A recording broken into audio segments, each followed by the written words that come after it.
Hello guys, সবাই কেমন আছো? সানায়া ব্লগসে তোমাদের স্বাগত। তো আজকে টিফিনে বানাচ্ছি পাস্তা উইথ ম্যাগি। এটা হলো আমি স্পেশাল। যাই হোক, আমি একটা কথাই বলবো, কিছু মানুষের চ্যাপ্টার এমন আছে যে তোমাকে যদি সুখে থাকতে দেখে তাদের জ্বলে পুড়ে ছাই হয়ে যাবে। মানে তারা চায় যেন তোমার সংসারে কী করে আগুন লাগাবে, কী করে তোমাকে দুঃখ দেবে, কি করে তোমার সংসারে একটু ঝগড়া লাগাবে, সেটা থেকে খুব আনন্দ পায়। তাই সকল্ড মানুষদের আমি কিছু বলতে চাই, ভাই রে ভাই, নিজে মানুষের জন্য কুয়া খুঁজছো তো সেই কুয়োতে পড়ে নিজেই না মরে যাও। তো এসব করে কি লাভ হয়?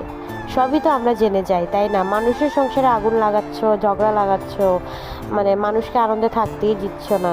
এসব তো ভগবানও দেখে, তাই না? তো এসব করো না, এসব করে কোনো লাভ হবে না।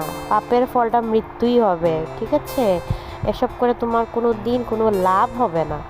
মানে কি ধরনের মেন্টালিটির মানুষ হয় যে অন্যের সংসারে একটু আগুন লাগালে মানে ওরা খুব আনন্দ পায়। এত বাজে মস্তিষ্কের মানুষ থেকে তোমরা সবাই একটু দূরে থেকো, এটাই তোমাদের জন্য ভালো হবে। চলো আজকের মতো এই ভিডিও, টাটা।